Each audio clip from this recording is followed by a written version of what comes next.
무슨 일을 하든지 마음을 다하여 주께 하듯 하고 사람에게 하듯 하지 말라. 아멘. 오늘은 어버이 주일인데요. 어버이 주일 참 잘 만들었습니다. 원래 처음에는 어머니 주일이었었는데 어버이 주일을 만든 지는 얼마 안 됐습니다. 1973년.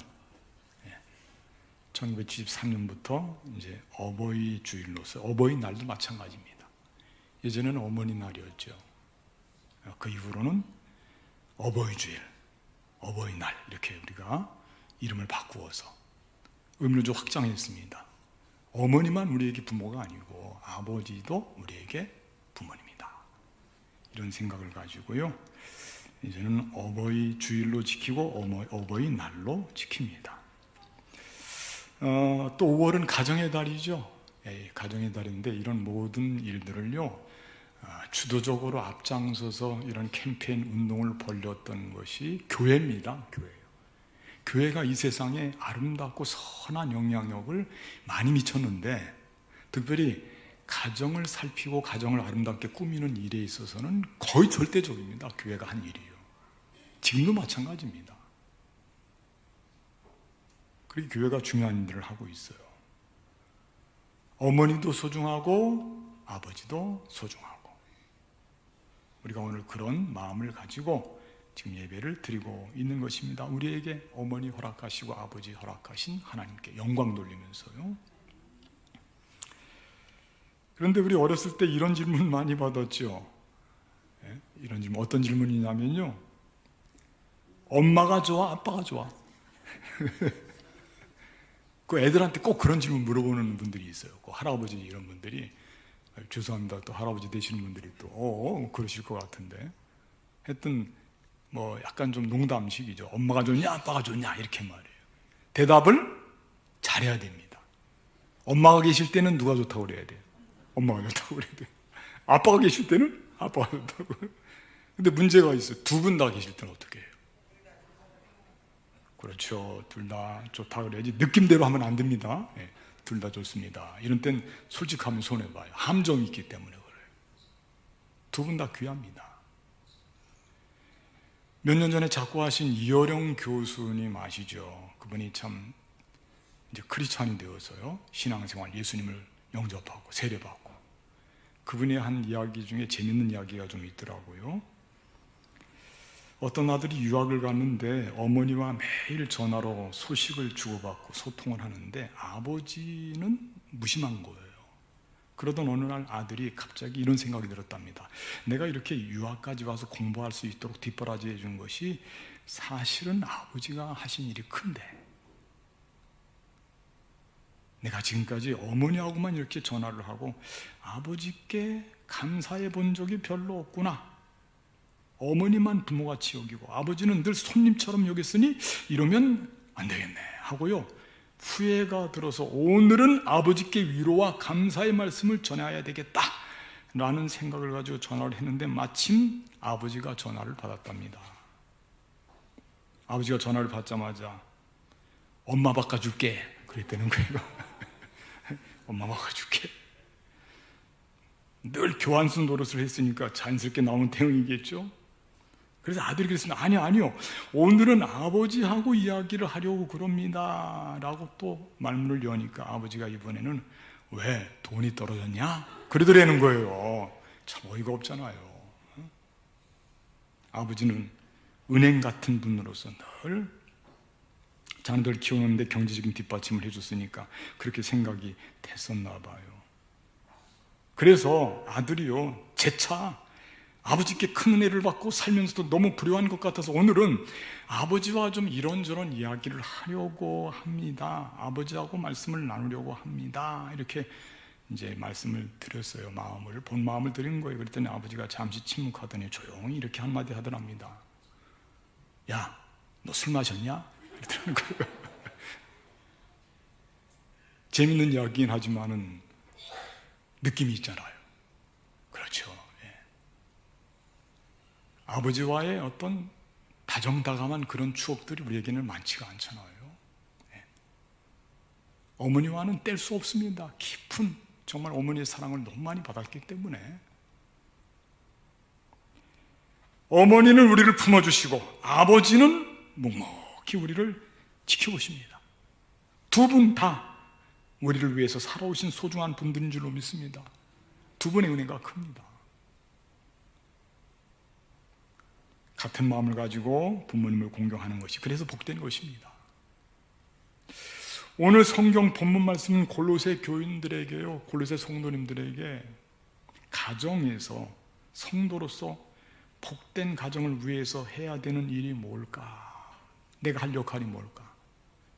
이런 권면의 말씀을 담고 있습니다. 오랜 시간이 지났지만 오늘 우리에게도 꼭 필요한 권면의 말씀입니다. 그래서 오늘은 시간이 되는 대로 오늘 이 권면의 말씀을 몇 가지 살펴보면서 함께 은혜를 나누는 시간을 가지려고 합니다. 첫째는 누구에게 권면하냐면요, 부부에게인데요.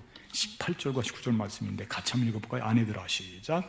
아내들아, 남편에게 복종하라. 마땅하니라. 남편들아, 아내를 사랑하라. 괴롭게 하지 말라. 아멘. 모두가 꼭 맞는 말씀이죠. 시간이 많이 지났지만 지금도 여전히 중요한 말씀인 거예요. 아내들아, 남편에게 복종하라. 아내 되시는 분들이 조금 불만이 있을 수 있지만은 그냥 말씀 그대로 새기면 좋습니다. 남편에게도 이게 지금 균형이 맞아요. 남편들아, 아내를 사랑하며 괴롭게 하지 말라. 그랬단 말이죠. 이런 부분들은요, 정말 가정을 꾸미는 데 있어서 제일 중요하고도 소중한 그런 권면의 말씀들이에요.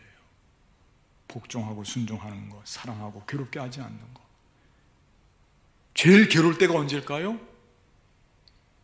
남편이 제일 괴로울 때가 술 마셨을 때? 네, 그렇지 않습니다. 지금도 가정폭력이 많이 일어납니다. 오늘 본문의 성경에 나와 있는 배경 속에서도 역시 그런 점을 지적하고 있습니다. 그러니까 그런 건 없어야 된다는 거예요.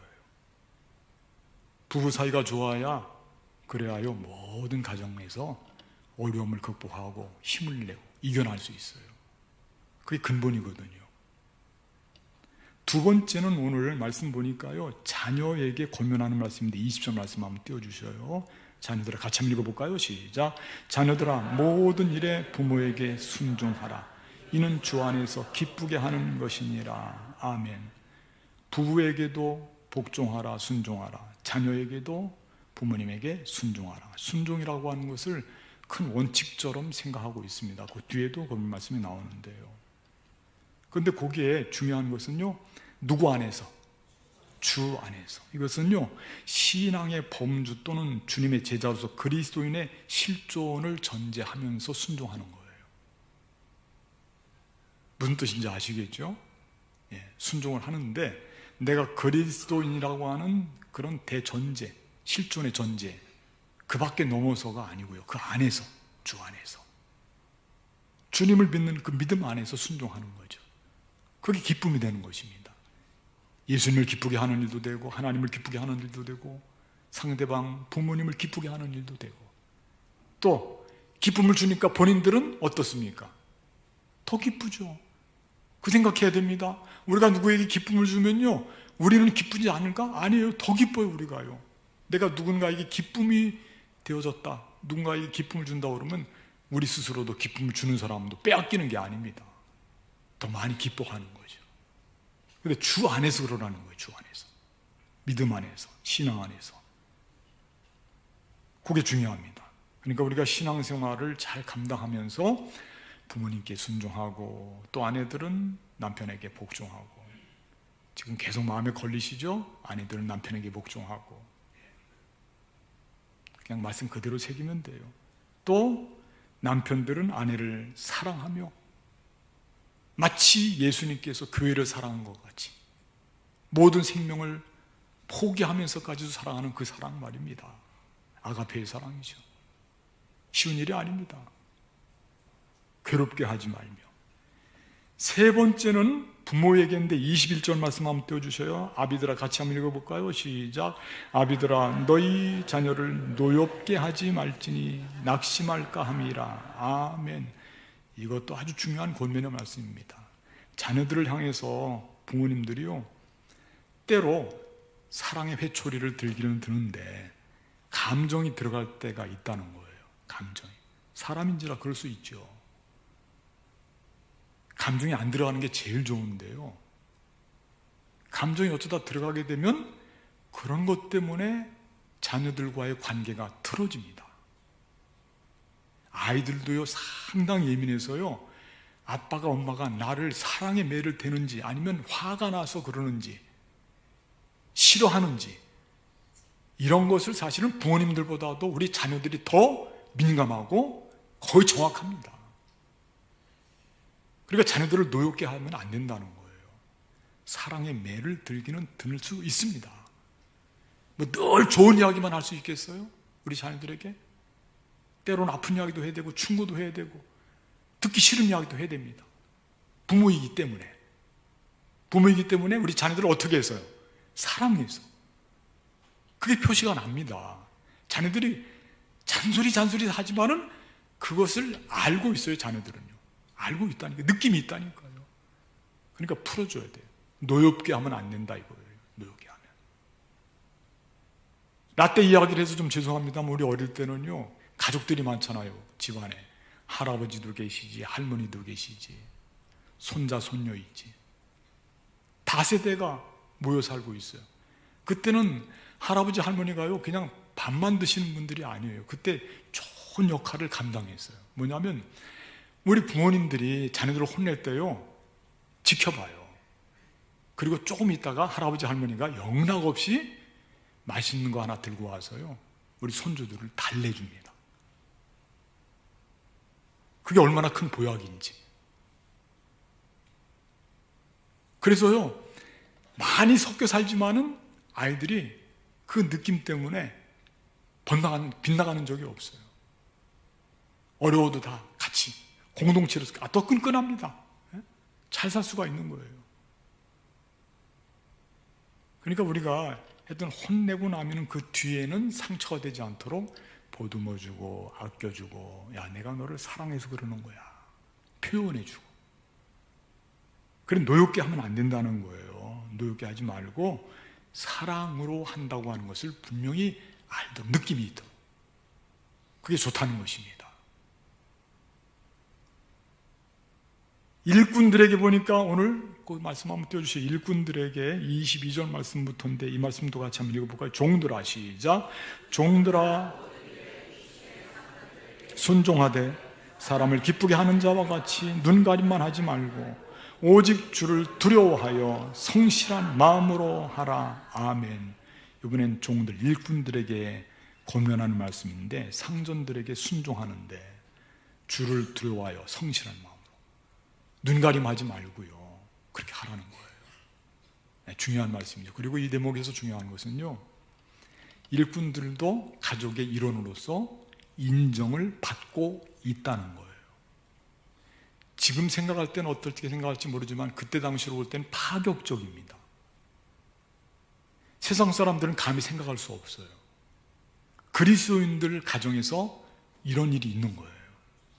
종들이지만 너는 우리와의 같은 식탁 식구야. 식탁 공동체란 말이에요. 함께 포함시켜요. 그래서 지금 종들의 이야기도 나오고 상전들의 이야기도 나오는 겁니다. 그런데 일꾼들에게 지금 당부하는 말씀이 순종, 오늘 보니까 순종이라고 하는 말씀이 계속해서 반복되고 있어요. 순종해라, 복종해라, 순종해라. 그리고 주를 두려워하여 성실한 마음으로 섬기라는 거죠. 성실한 마음. 실제로 구약 성경에 보면, 창세기 보면은요, 17살 때 꿈을 꿔가지고요, 소년기죠. 그의 꿈을 30살 때 이루고 하나님께 영광 돌리고 죽어가는 많은 사람들 살린 그런 사람이 나옵니다. 잘 아시죠, 여러분들? 꿈을 이룬 소년 누굽니까? 요셉 아닙니까? 요셉이요. 요셉은 종살이를 많이 했어요. 팔려가서. 근데 요셉의 마음속에는요, 자기 자신을 종이라고 생각하기보다 늘 누구를 마음속에 두고 살았느냐면 하나님을 마음속에 두고 살았어요. 요셉에게도 한 번의 위기가 왔습니다. 보디발의 가정 총무를 맡았었는데 너무 성실하고 일을 잘하니까 지혜롭고 다 맡겼어요. 근데 보디발은 그의 아내만큼은 맡기지 않았어요. 근데 아내가 유혹합니다. 그때 그 대목에서요, 성경 말씀 그 표현을 보니까 어떤 표현이 나왔냐면요, 거기에서 나는 보디발 장군을 배신할 수 없습니다, 그런 대목이 나와 있지 않습니다. 거기에 뭐라고 나와 있냐면 내가 하나님께 죄를 지으리까, 그렇게 나와 있어요. 누구 의식하는 겁니까? 그의 남편 의식하지 않고 보디발 의식하지 않고 그것보다 더 근원적으로 하나님을 의식한다니까. 하나님. 그 마음이 소중한 겁니다. 우리가 사람을 대할 때 하나님을 의식하면서 대한다는 거예요. 그런 사람이 승리하고 그런 사람이 꿈을 이루게 될 줄로 믿습니다. 우리 마음속에 이거 지우면 안 돼요. 그래서 늘 하나님께서는 나를 어떻게 다루실까? 어떻게 나를 사용하실까? 하나님은 지금 내 이 모습을 어떻게 보고 계실까? 그게 우리가 늘 거기에 집중을 해야 돼요. 주인에게도 당부의 말씀을 합니다. 4장 1절 말씀인데, 상전들아 같이 시작. 상전들아 의와 공평을 종들에게 베풀지니 너희에게도 하늘의 상전이 계심을 알지니라. 아멘. 오늘 말씀의 특징이 뭐냐면요, 한쪽으로 기울어져 있지가 않습니다. 상당히 조화롭고요, 균형이 맞아 있어요. 아내에게 남편에게, 자녀에게 부모에게, 상전에게 종에게 할 수 있는 최고의 것으로 최선을 다해서 섬기는 일들을 지금 소개하고 있어요. 주인에게는 상전들아 의와 공평을 종들에게 베풀지니, 공평하게 하라는 겁니다. 공평하게, 차별 대우하지 말고. 너무 중요한 거지. 그리고 그렇게 하는 이유는 너도 하늘에 상전이 계십니다. 네가 최고의 상전이 아니라니까. 너를 다스리고 너를 지켜보고 너를 사용하는 그런 분이 하늘에 계신다고. 누구십니까? 하나님이시죠. 이런 걸 일평생 마음속에 두고 온 나라를 통치하는 최고의 왕의 자리에 앉은 사람이었지만은 자기 자신을 낮추어서 자기는 양으로, 하나님은 목자로 표현한 사람이 바로 다윗 왕인데, 그 다윗 왕이 그런 마음을 갖고 있었기 때문에 이스라엘 모든 백성들에게 존귀함을 받을 수가 있었던 것입니다. 최고의 통치자인데요, 늘 고백하기를 여호와는 나의 목자시니. 자기가 그 영광 받는 게 아니에요. 나도 하나님이 계신다, 그런 마음을 전하는 거예요. 나도 그분께 지도를 받고 그분의 인도함을 받는다. 그래서 백성들을 다스릴 때 그렇게 자기가 최고의 권력자로서 다스리기보다는 하나님을 생각하고 염두에 두면서 다스렸기 때문에 의로 다스리고 공평하게 다스릴 수가 있었고 모든 백성들이 그를 존귀하게 여겼던 것입니다. 중요한 겁니다. 근데요, 이런 대목의 오늘 본문의 말씀을 쭉 살펴보니까 우리가 적용하는 부분에 있어서 좀 조심해야 될 게 있거든요. 그건 뭐냐면, 각자가 나에게 권면하는 말씀을 내가 지켜야지 상대방에게 권면하는 말씀을 전할 필요는 없어요. 무슨 말씀인지 아시겠죠? 거봐, 응? 성경에 뭐라고 그랬어? 노엽게 하지 말라고 그랬잖아. 거봐, 성경에 복종하라고 그랬잖아. 그렇게 남에게 이야기하지 말고, 그래 맞아, 내가 복종해야지, 그래 맞아, 내가 사랑해야지, 내가 노엽게 하면 안 되지. 자기 자신에게 그것을 적용해야지 남에게 갖고 가지 말라는 거예요. 이웃에게는 관대해야죠. 자기 자신에게는 철저해야죠. 바리새인들이 왜 예수님께 혼난 줄 아셔요? 자기 자신들에게는 관대하면서 이웃들에게는 아주 정교하고 철저하게 율법을 갖다 들이대니까. 그러니까 주변에 있는 모든 사람들을 죄인으로 만들어버려요. 우리가 그래서는 안 됩니다. 내가 적용할 말씀은 내가 적용을 해야지. 자꾸 누구에게 거봐 그랬잖아, 성경에 뭐라고 돼 있어, 하지 마셔요. 맞다, 성경에 복종하라고 돼 있지, 내가 순종해야지. 사랑하라고 돼 있지, 내가 사랑해야지. 노엽게 하지 말라고 돼 있잖아. 내가 노엽게 하면 안 되잖아. 우리 자녀들. 이렇게 나에게 이 말씀뿐만 아닙니다. 다른 모든 말씀도 그래. 우리가 좀 이상한 버릇이 조금씩 있어요. 성경에 좋은 말씀 나오면 왜 자기 자신에게 적용해야지 누구 막 두리번거리고 찾아요. 그 사람 들었으면 좋겠다 하고. 어? 그거는 좋은 버릇이 아니에요. 내가 그 말씀 받고 내가 변화되고 내가 실천해야지. 그렇게 받아야 될 줄로 믿습니다. 그게 다 보약이 되는 것입니다. 중요한 말씀 한마디만 또 말씀드리겠습니다. 6번 한번 띄워주세요. 모두에게 되어 있는데요. 무슨 일을 같이 한번 읽어볼까요? 시작. 무슨 일을 하든지 마음을 다하여 죽게 하듯 하고 모든 하듯 하지 말라. 아멘. 여기 보니까요, 죽게 하듯 하고 그랬는데 사실은 이 말씀은 본래는요, 일꾼이 상전에게 할 때 적용되는 말씀이에요. 예, 본래는 그렇습니다. 그러니까 이 말씀의 본래의 뜻은 22절과 23절이 같이 묶여져 있는 거예요. 그런데 이 말씀이 너무 중요하고 소중하기 때문에 이 말씀의 의미를 좀 확장시켜야 됩니다. 주종관계에서뿐만 아니라 가족의 구성원 모두에게서 인간관계 속에서 사람에게 하듯 하지 말고 죽게 하듯 하자. 왜? 거기에 다 들어있어요. 거기에 다 들어있어요. 세상의 얄팍한 처세술 같은 것 가지고 우리가 살 게 아닙니다. 오늘 이 말씀을 우리의 말씀의 삶의 지표로 삼으셔요. 다 들어있어요. 여기에요. 죽게 하듯 한다고 하면 거기에 성실도, 정직도, 공의도, 사랑도, 충성도, 순종도 다 들어있어요. 겸손도. 그러니까요, 우리가요, 가정에서는 물론이고요, 사회생활 할 때도 그렇고요, 교회에서도 역시 마찬가지입니다. 저 한번 따라할까요? 당신을 죽게 하듯 하겠습니다. 얼마나 좋아요. 기분도 좋아지고요. 예? 주님 대하듯이. 함부로 할 수가 없잖아요. 좋으신 분 있으면 좋으신 분을 나중에는 당연하게 생각하지 말고요, 그런 분들이 계셔요. 잘해주고 그런 분들이 있으면요, 나중에 가볍게 여기시는 분들이 많이 계세요. 약간 좀 껄끄럽게 하고요, 약간 좀 막 이렇게 하고 그러면 저 사람 조심해야지 그러고요, 조심해요. 근데 다 좋게 해주면 이 사람 그냥 아무렇게나 해도 괜찮아. 괜찮아요? 그러시면 안 되는 거예요. 죽게 하듯 해야 됩니다. 죽게 하듯. 모든 부분에 있어서요, 죽게 하듯 하고, 언어 생활도 마찬가지고, 우리의 행동도 마찬가지고, 우리 감정 표현도 마찬가지입니다.